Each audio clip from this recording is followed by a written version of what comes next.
Hi friends, പുതിയൊരു വീഡിയോയിലേക്ക് സ്വാഗതം. വേദയുടെ വീട്ടിലെ വേദയുടെ ഏട്ടൻ ഇങ്ങനെ അവിടെ ഇരിക്കുമ്പോൾ ഒരു കോള് വരെയാണ് അച്ഛനാ വിളിക്കുന്നത്. എന്താടാ കല്യാണത്തിന്റെ ഒരുക്കങ്ങള്? അമ്മയും മുത്തശ്ശിയും കൂടെ എന്തൊക്കെയോ പ്ലാൻ ചെയ്യുന്നുണ്ട്. ഞാനൊന്നും ശ്രദ്ധിക്കാൻ പോയിട്ടില്ല. അച്ഛൻ ചോദിക്കും ആരൊക്കെ പോകുന്നുണ്ട്? ദീപ്തി പോകുന്നുണ്ട്. നടക്കാത്ത കല്യാണത്തിന് വിരുന്നുകൂടാൻ പോകുന്നതല്ലേ, പോട്ടെ. അപ്പൊ വേദയുടെ അച്ഛൻ പറയും അതിപ്പോ പറയാനാ ഞാൻ വിളിച്ചത്. എന്താ അച്ഛാ? അപ്പൊ അച്ഛൻ പറയും വിക്രം വിവാഹത്തിനുണ്ടാവില്ലെന്ന് നമുക്ക് ഉറപ്പിച്ച് പറയാൻ പറ്റില്ല. ഇത് കേൾക്കുമ്പോ ശ്രീ നീട്ടുന്നുണ്ട്. അഭിലാഷ് വിളിച്ചിരുന്നു. അവനും പിള്ളേരും കള്ളു കുടിച്ചോണ്ടിരുന്നപ്പോ അവൻ അവിടെ തന്നെ ഉണ്ടായിരുന്നു എന്ന് ഉറപ്പിക്കണായിരുന്നത്രേ. ജീവൻ ബാക്കിയുണ്ടെങ്കിൽ തീർത്തേക്കാന്ന് കരുതിയിട്ടാ അവര് പോയത്. പക്ഷേ ഇടിച്ചു വീഴ്ത്തിയിടത്തും പരിസരത്തും അവന്റെ ബോഡി പോലും ഇല്ല. ഇത് കേൾക്കുന്ന ശ്രീ ഞെട്ടിപ്പോകും. അച്ഛൻ എന്തേ പറയുന്നേ? അതേടാ, വിക്രത്തെ കാണാനില്ല. ശ്രീ പറയും ആ കിടത്തന്ന് അവന് താനെ എഴുന്നേറ്റ് പോവില്ല, അത് ഉറപ്പാ. അതേടാ, ആരോ അവിടുന്ന് അവനെ മാറ്റിയിട്ടുണ്ട്. ശ്രീ ചോദിക്കും ആര് മാറ്റാൻ? അച്ഛൻ പറയും അതറിഞ്ഞ കാര്യം എളുപ്പമായില്ലേ. അപ്പൊ ശ്രീ പറയും അവിടെ ഇട്ട് തന്നെ അവനെ തീർത്താ മതിയായിരുന്നു. എന്താ ഇപ്പൊ ചെയ്യാ? ശ്രീ പറയും നാളെ തന്നെ എല്ലാ ഹോസ്പിറ്റലിലും ചെക്ക് ചെയ്യണം. എവിടെയെങ്കിലും അവനുണ്ടെന്ന് കണ്ടെത്തിയാലേ ചടങ്ങ് നടത്താതെ ഞാൻ നോക്കിക്കോളാം. ഞാനും അന്വേഷിക്കാൻ പറഞ്ഞിട്ടുണ്ട്, നീ വെച്ചോ എന്ന് പറഞ്ഞ് ആ കോൾ അവിടെ കട്ട് ചെയ്യാ. ഇത്രയും സമയം സന്തോഷിച്ചിരുന്ന സ്ത്രീ ഇപ്പൊ ടെൻഷനിലിരിക്കുക. ശേഷം പിന്നീട് കാണിക്കുന്നത് ഹോസ്പിറ്റലാണ്. അവിടെ രാധ ബില്ലൊക്കെ അടച്ചു വരുമ്പോ ഉണ്ടാകും മെഡിസിൻ ഒക്കെ വാങ്ങിച്ചു വരികയാണ്. അപ്പൊ ജീന വരും. ജീനെ നീ എന്തിനാ ഇങ്ങോട്ട് വന്നേ? ജീന പറയും വരാതെ പിന്നെ ഇന്നലെ ഒരാളെ കൊണ്ടാക്കി പോയതല്ലേ, എന്താ ഉണ്ടായെന്ന് അറിയണ്ടേ? രാധ പറയും വിക്രമേട്ടന് ഒരു കുഴപ്പമില്ല, അവൻ റൂമിൽ കിടന്നുറങ്ങാ. ജീനയ്ക്കും എന്താ ഉണ്ടായെന്ന് അറിഞ്ഞോ? രാധ പറയും എന്തിനാ പറഞ്ഞിട്ട്, എല്ലാം സംഭവിച്ചു പോയില്ലേ, ആൾക്കൊന്നും പറ്റിയിട്ടില്ലല്ലോ എന്ന് വിചാരിച്ചാ മതി. ജീന പറയും എന്താ രാധ നീ ഇങ്ങനെ? രാധയ്ക്കും എങ്ങനെ? ജീന പറയും എന്താ ഒരു താല്പര്യമില്ലാത്ത മട്ടില്? രാധ പറയും അല്ലാണ്ട് പിന്നെ ഞാൻ എങ്ങനെ സംസാരിക്കണം? ആരാ ഇതിന്റെ പുറകിലെന്ന് കണ്ടുപിടിക്കാൻ നടക്കണോ? അതറിഞ്ഞ വിക്രം വെറുതിരിക്കും തോന്നുന്നുണ്ടോ? അതിന്റെ പിന്നാലെ ചെന്ന് വീണ്ടും പ്രശ്നം ഉണ്ടാക്കില്ലേ ഉള്ളൂ എന്നല്ലാതെ അതുകൊണ്ട് വേറെ എന്തെങ്കിലും ഗുണമുണ്ടോ? എങ്ങനെ ഇതുണ്ടായതെന്ന് നമുക്കറിയില്ല, വിക്രമത്തിനും അറിയില്ല. അപ്പൊ പിന്നെ ആക്സിഡന്റ് ആണെന്ന് പറയാം, അത്ര തന്നെ. ജീന പറയും ആയിക്കോട്ടെ, പക്ഷേ വിക്രമേട്ടന്റെ വീട്ടിൽ അറിയിക്കണ്ടേ? രാധയ്ക്കും എന്തിന്? ജീന പറയും അറിയിക്കേണ്ട പിന്നെ. രാധ പറയും ഇപ്പൊ അറിയിച്ചാലേ എല്ലാവരും കൂടി ഇങ്ങോട്ട് കെട്ടി എഴുന്നള്ളൂ. ഈ അവസ്ഥയിൽ എടുത്തുകൊണ്ടുപോയി നാളെ ആ താലികെട്ട് ചടങ്ങ് നടത്തുകയും ചെയ്യും. ജീന പറയും അത് പിന്നെ അവർ രണ്ടു വീട്ടുകാരും കൂടെ പ്ലാൻ ചെയ്തതല്ലേ. രാധ പറയും ആര് പ്ലാൻ ചെയ്താലും അത് നടക്കണ്ട, അത്ര തന്നെ എന്ന് പറഞ്ഞ് പോകാൻ തുടങ്ങുമ്പോ ജീനയുടെ പിടിച്ചു വെക്കും. ഡി നീ ഇത് എന്ത് വിചാരിച്ചാണ് രാധ? വിക്രമിനെ ഒളിപ്പിക്കാൻ പോവാണ് അവിടെ. രാധ പറയും ആരും ഇവിടെ ഒളിപ്പിക്കുന്നൊന്നുമില്ല. ഇവിടെ വയ്യാതെ കിടക്കുന്ന വിക്രമേ തൽക്കാലം ഇവിടെ തന്നെ കിടക്കുന്നു. നാളെ കൂടെ ഇവിടെ കിടക്കാനുള്ള വഴിയുണ്ടോന്നേ ഞാൻ നോക്കൂ. എന്തായാലും ആ ചടങ്ങ് കഴിഞ്ഞിട്ടേ വിക്രമേട്ടൻ വീട്ടിലേക്ക് മടങ്ങുന്നുള്ളൂ. ജീന പറയും രാധയെ വെറുതെ മണ്ടത്തരം കാണിക്കരുത്. രാധ പറയും ഇത്രയും കാലാണ് രാധ മണ്ടത്തരം കാണിച്ചത്, ഇനിയെങ്കിലും ബുദ്ധിയുള്ളൊരു കാര്യം ചെയ്യട്ടെ. ദേ നീ ആയിട്ടൊന്നും അറിഞ്ഞിട്ടില്ല, ആരോടൊന്നും പറയും ചെയ്യരുത്, കേട്ടല്ലോ എന്ന് പറഞ്ഞ് പോകാൻ തുടങ്ങും. ശേഷം തിരികെ വന്ന് ജീനയോട് പറയും നാളത്തെ ഒരു ദിവസമെങ്കിലും എനിക്ക് ജയിക്കണം. അത് കഴിഞ്ഞ പിന്നെ എങ്ങനെ കളിക്കണം എന്ന് എനിക്കറിയാം. എടി രാധേ എന്ന് പറഞ്ഞ് തുടങ്ങുമ്പോ തന്നെ രാധ പറയും ഇനി നീ ഒന്നും പറയണ്ട, തൽക്കാലം നീ ഒന്നും കണ്ടിട്ടുമില്ല അറിഞ്ഞിട്ടുമില്ല എന്ന് പറഞ്ഞ് രാധ ദേഷ്യത്തോടു കൂടെ അവിടെ നിന്ന് പോകും. ശേഷം ജീന തിരികെ പോവാണ് ചെയ്യുന്നത്. വിക്രത്തെ അവിടെ ഒരു സിസ്റ്റർ ചെക്കപ്പ് ചെയ്യണേ. അപ്പോഴേക്കും രാധ വന്ന് ഇതാ സിസ്റ്ററെ പറഞ്ഞ മെഡിസിൻസ് ഒക്കെ വാങ്ങിച്ചിട്ടുണ്ട്, ഓക്കെ, പിന്നെ അധികം സംസാരിച്ച് സ്ട്രെയിൻ കൊടുക്കണ്ട എന്ന് പറഞ്ഞ് സിസ്റ്റർ അവിടെ നിന്ന് പോകും. വിക്രമനാണെങ്കിൽ ആ അപകടത്തെ കുറിച്ച് നല്ല ഓർമ്മയുണ്ട്, അതാലോചിച്ച് നിക്ക. രാധ അടുത്ത് വന്നിട്ടുണ്ടെങ്കിലും മൈൻഡ് ചെയ്യുന്നില്ല. വിക്രമേട്ടാ?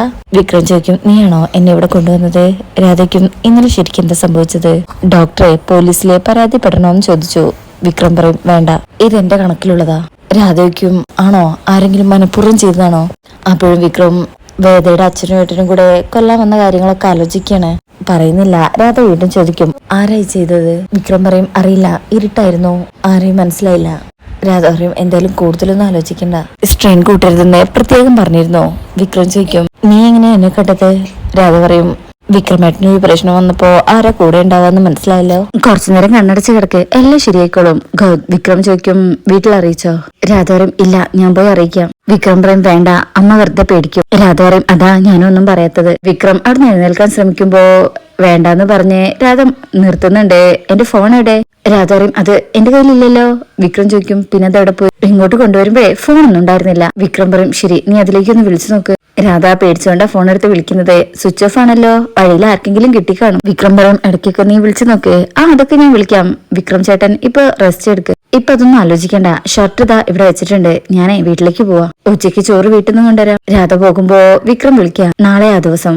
രാധ പറയും അറിയാം, ഒരുപക്ഷെ ദൈവത്തിന് അത് താല്പര്യം ഇല്ലാത്തോണ്ടായിരിക്കാം വിക്രമേട്ടന് ഇതൊക്കെ സംഭവിച്ചത്. അവള് വന്ന് കയറിയതിനു ശേഷം വിക്രമേട്ടന് ദോഷമല്ലാതെ വേറെ എന്തെങ്കിലും ഉണ്ടായിട്ടുണ്ടോ? വിക്രം ഇങ്ങനെ ചിരിക്കുമ്പോ രാധയ്ക്കും എന്തിനാ ചിരിക്കുന്നേ? ഏയ് അപ്പോഴും നീ അതിലെ അഡ്വാൻറ്റേജസ് കണ്ടെത്തുന്നുണ്ടല്ലോ എന്നോർത്ത് ചിരിച്ചതാ. രണ്ടു വീട്ടുകാരുടെയും സമ്മതത്തോടുകൂടി ഞാൻ അവളുടെ കഴുത്തിൽ വീണ്ടും താലി കെട്ടുന്നാണോ നീ വിചാരിച്ചത്? ഇന്നലെ ഈ അപകടം സംഭവിച്ചിട്ടില്ലായിരുന്നെങ്കിലും ആ വിവാഹം നടക്കില്ല. രാധ പറയും അതൊക്കെ വിക്രമേട്ടൻ പറയും. പിന്നെ നടത്തിയെടുക്കാനുള്ള അവളുടെ മിടുക്ക് വിക്രമേട്ടൻ അറിയില്ല. പിന്നെ അതിൽ അഡ്വാൻറ്റേജ് എടുക്കേണ്ട കാര്യമൊന്നും എനിക്കില്ല. ആ സ്ഥാനത്തേക്ക് ഞാൻ ഒരിക്കലും വന്നു കയറരുതെന്ന് വിക്രമേട്ടൻ നിന്ന് പറഞ്ഞിട്ടുള്ളതല്ലേ. എന്നെങ്കിലും ഒരിക്കൽ വിക്രമേട്ടൻ അതൊന്നും മാറ്റി പറഞ്ഞിരുന്നെങ്കിലെന്ന് ഞാൻ ആഗ്രഹിച്ചു പോയി. പക്ഷെ അതിനുവേണ്ടി ഒരു അപകടത്തിൽ പെട്ടിട്ടാണെങ്കിലും വിക്രമേട്ടന്റെ വിവാഹം നടക്കരുതെന്ന് ഞാൻ വിചാരിച്ചിട്ടില്ല. അത്രയെങ്കിലും എന്റെ മനസ്സൊന്ന് മനസ്സിലാക്കിയാൽ മതി വിക്രമേട്ടൻ. റെസ്റ്റ് എടുക്കേ, ഞാൻ വേഗം പോയിട്ട് വരാം എന്ന് പറഞ്ഞ് രാധ അവിടെ നിന്ന് പോവും. വിക്രം അവിടെ ഇങ്ങനെ കിടക്കും. അവിടെ നിന്ന് ഇറങ്ങുമ്പോ രാധ വിചാരിക്കും ശരിയാണ് വിക്രമേട്ട, രാധ ഈ അവസരം മുതലെടുക്കുക തന്നെയാണ്. ദൈവം എനിക്കായിട്ട് കൊണ്ടുവന്നു തന്ന അവസരമാണിത്. ഇതിന്റെ അഡ്വാൻറ്റേജ് ഞാൻ എടുത്തില്ലെങ്കിൽ ലോകത്തിലെ ഏറ്റവും വലിയ പൊട്ടിയായി മാറും ഞാൻ. ഇനി അങ്ങനെ ആവാൻ എനിക്ക് വയ്യ. നാളെ ആ കല്യാണം മുടങ്ങിയിട്ട് വേണം നിങ്ങളുടെ അമ്മയുടെയും അച്ഛമ്മയുടെയും മുന്നിൽ പോയി നിൽക്കാൻ. രാധയെ കരിയില അടിച്ചു തൂക്കുന്നത് പോലെ വെളിയിൽ കളഞ്ഞ് മകനും പേരക്കുട്ടിക്കും പുതിയ ജീവിതം ഉണ്ടാക്കി കൊടുക്കാൻ പോയിട്ട് എന്തായെന്ന് എനിക്ക് രണ്ടുപേരോടും ചോദിക്കണം. ഉത്തരം കിട്ടാതെ നിൽക്കുന്ന അവരുടെ മുഖത്ത് നോക്കി നന്നായി ചിരിക്കണം. എന്നിട്ട് വേണം പഴയങ്ങാടി ഗണപതിക്ക് ഒരു തേങ്ങ ഉടയ്ക്കാൻ. അതിനുശേഷം പിന്നീട് കാണിക്കുന്നത് വേദ വീട്ടിലുള്ള ഭഗവാന്റെ ഫോട്ടോ നോക്കി പ്രാർത്ഥിക്കുകയാണ്. ഇത്രയും നാൾ എനിക്ക് സംഭവിച്ച തിരിച്ചടികളെല്ലാം നിന്റെ നിശ്ചയമാണെന്ന് കരുതി സമാധാനിച്ചിട്ടുണ്ട് ഞാൻ. പക്ഷെ ഇത്തവണ എല്ലാം എനിക്ക് അനുകൂലമായിട്ടുണ്ടാവാൻ നീ ഒപ്പം ഉണ്ടാവണം. വിക്രമിന്റെയും എന്റെയും വീട്ടുകാർ ഒരുമിച്ച് തീരുമാനിച്ചുള്ള ചടങ്ങാണ് നടക്കാൻ പോകുന്നത്. അതിന് ഒരു തടസ്സവും ഉണ്ടാവരുത്. ഏത് നിമിഷവും ഇറങ്ങിപ്പോകുന്നു തീരുമാനിച്ചാ ഞാൻ ഇങ്ങോട്ട് വന്നത്. പക്ഷേ ഇവിടെ ഉള്ളവരോടൊപ്പം ജീവിതം മുന്നോട്ട് പോകണമെന്നൊരു ആഗ്രഹം തോന്നുന്നു. നേരിട്ട് കാണുമ്പോൾ വഴക്കടിക്കെങ്കിലും ഉള്ളിലെവിടെയോ അങ്ങ് വിട്ടുകളയേണ്ട ആളല്ല വിക്രം എന്നൊരു തോന്നൽ എനിക്കുണ്ട്. അമ്മയും അച്ഛനും മാഷും ഒക്കെ വിക്രമിന്റെ ജീവിതത്തില് നല്ലൊരു മാറ്റം ആഗ്രഹിക്കുന്നുണ്ട്. അത് നടപ്പിലാക്കാൻ എനിക്ക് കഴിയും. അച്ഛമ്മയ്ക്ക് കൊടുത്ത വാക്കു പാലിച്ച് വിക്രമിനെ ഒരു നല്ല മനുഷ്യനാക്കി നിർത്തണം എനിക്ക് എല്ലാവരുടെയും മുന്നിൽ. അതിനെന്നെ സഹായിക്കാൻ നീ അല്ലാതെ വേറെ ആരുമില്ല. നാളത്തെ ചടങ്ങ് അതുകൊണ്ട് തന്നെ നന്നായി നടക്കണം. അതിന് നിന്റെ അനുഗ്രഹം കൂടിയേ തീരൂ. ഒപ്പം ഉണ്ടാകണേ ഭഗവാനെ എന്ന് പറഞ്ഞിങ്ങനെ പ്രാർത്ഥിക്കുമ്പോഴായിരിക്കും ഇത് കണ്ടേ നന്ദിനിയടുത്ത് വരുന്നത്. ആഹാ, എന്താ ഇത്? എന്താ ഈ നേരത്തെ ഒരു പ്രാർത്ഥന? വേദയ്ക്കും പ്രാർത്ഥിക്കാൻ നേരവും കാലവും നോക്കണം നന്ദിനിയടുത്തി. നന്ദിനി പറയും വേണ്ട, സാധാരണ മനുഷ്യരൊക്കെ രാവിലെയും വൈകിട്ടും വിളക്ക് വെച്ചിട്ടാണ് പ്രാർത്ഥിക്കുക.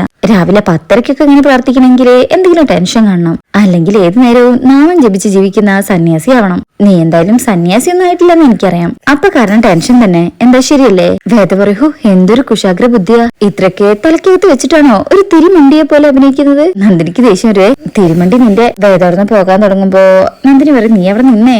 ഭഗവാന്റെ മുന്നിൽ നിന്ന് നിലവിളിക്കാൻ തുടങ്ങിയിട്ട് നേരം കുറെ ആയല്ലോ. വേദ പറയും ഞാനോ? നന്ദിനി പറയും നിന്റെ ഉള്ളിൽ കിടന്ന് പിടയ്ക്കുന്നത് എനിക്ക് കാണാം. അപ്പൊ വേദ പറയും ഓഹോ. നന്ദിനി പറയും എന്നിട്ട് എന്തായി? ഭഗവാൻ കേട്ടോ? കൈലാസത്തിന് വന്ന് നേരിട്ട് വല്ല സന്ദേശവും അയച്ചാവോ? വേദ പറയും ഉവ്വല്ലോ, അതുകൊണ്ടല്ലേ സമാധാനമായി തിരിച്ചു പോകുന്നത്. ഒരു ടെൻഷനും വേണ്ടെന്ന് ഭഗവാൻ പറഞ്ഞു. ഇത് കേൾക്കുമ്പോ നന്ദിനി പൊട്ടിച്ചിരിക്കും. എന്താ ചിരിക്കുന്നത്? നന്ദിനി പറയും നാളത്തിന്റെ അവസ്ഥ ഓർത്തപ്പോഴേ ചിരിച്ചു പോയതാ. ഓഹോ, അതിപ്പോഴേ നന്ദിനി എടുത്ത് തീരുമാനിച്ചോ? നന്ദിനി പറയും എന്താ സംശയം? നാളെ നിന്റെ താലികെട്ട് നടക്കാൻ പോകുന്നില്ല. ആ പരിപാടിക്ക് താല്പര്യമില്ലാത്തോണ്ടാ അവൻ ഇന്നലെ മുതൽ ഈ വീട്ടിലേക്ക് വരാത്തത്. നീ നോക്കിക്കോ, നാളെ അവൻ വരാൻ പോകുന്നില്ല. അത് നന്ദിനി അടുത്താണ് നിശ്ചയിക്കുന്നത്. നന്ദിനി പറയും അത് നിശ്ചയിക്കേണ്ടവർ നിശ്ചയിച്ചു കഴിഞ്ഞു. ഇനി നീയായിട്ട് കണ്ടുപിടിച്ച് അവനെ കൊണ്ടുവന്ന് മുന്നിൽ നിർത്തിയാലും അവൻ ആ താലിമാല നിന്റെ കഴുത്തിൽ ചാർത്താൻ പോകുന്നില്ല. വേദയ്ക്കും ബെറ്റുണ്ടോ? നന്ദിനി പറയും എന്താ സംശയം? എല്ലാവരുടെയും മുന്നിൽ വെച്ച് അവൻ നിന്നെ തള്ളി പറഞ്ഞിരിക്കും. നീയായിട്ട് ഒരു ബന്ധവും ഇല്ലെന്ന് അവൻ ആണായിട്ട് പറയും. എല്ലാവരുടെയും മുന്നിൽ വെച്ച് നീ അപമാനം കൊണ്ട് ചൂടി നിൽക്കും. കരഞ്ഞുകൊണ്ട് നീ നിന്റെ വീട്ടിലേക്കും പോവും. വേദ പറയും ഇത്രയും ഉറപ്പുണ്ടെങ്കിലേ അത് നന്ദിനി അടുത്തേക്ക് അമ്മയോടും അച്ഛമ്മയോടും പോയി പറഞ്ഞൂടെ? നന്ദിനി പറയും ഞാനെന്തിനു പറയണം, നീയല്ലേ അനുഭവിക്കാൻ പോകുന്നത്. വേദ പറയും ആയിക്കോട്ടെ, ഞാൻ അനുഭവിച്ചോളാം. പക്ഷെ അത് നന്ദിനി അടുത്ത് വിചാരിക്കുന്നത് പോലെ ആവില്ലെന്ന് മാത്രം. നാളെ എല്ലാവരുടെയും മുന്നിൽ വെച്ച് വിക്രം എന്റെ കഴുത്തിൽ താലി കെട്ടിയാലേ നന്ദിനി അടുത്ത് എന്ത് ചെയ്യും? നന്ദിനി പറയും ഞാൻ എന്തും ചെയ്യാം, പക്ഷേ അത് നടന്നില്ലെങ്കിൽ നീ ഈ വീട് വിട്ടു പോവോ? വേദയ്ക്കും നടന്നാൽ നന്ദിനി അടുത്ത് പോവോ? അപ്പൊ നന്ദിനിക്ക് ഒന്നും പറയാൻ പറ്റുന്നില്ല. വേദ വീണ്ടും പറയും നാളെ ഈ താലി പൂജിച്ച് എന്റെ കഴുത്തിൽ വീണാൽ നന്ദിനി അടുത്ത് ഈ വീട് വിട്ടു പോവോ? അത് പിന്നെ ഞാൻ അത് വിനയേട്ടൻ സമ്മതിക്കത്തില്ല.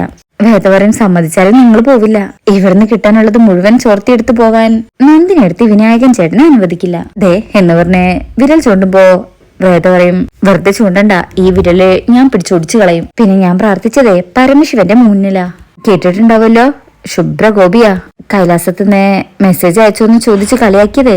നല്ല ആളെയാ, അതിനുള്ളത് ഭഗവാൻ നേരിട്ട് തന്നോളൂ. അപ്പൊ നന്ദിനിക്ക് പേടിയാവും, ഞാൻ നിന്നെയാണല്ലോ പറഞ്ഞത്. അപ്പോ വേദ പറയും അത് പുള്ളിക്കാരന് ഇപ്പൊ മനസ്സിലായി കാണും. നന്ദിനി അടുത്തേ തീയൊന്ന് സൂക്ഷിക്കണം, തീ പൊള്ളിയാലേ നല്ല വേദന വരട്ടെ എന്ന് പറഞ്ഞിട്ട് ഒരു ചെറിയ ഡോസ് കൊടുത്തിട്ടാ വേദന അവിടുന്ന് പോയത്. ഇത് കേട്ട് നന്ദിനി ആകെ പേടിച്ചിട്ടുണ്ട്. ഭഗവാന്റെ മുന്നിലേക്ക് പോയി ഇങ്ങനെ നോക്കി നിൽക്ക.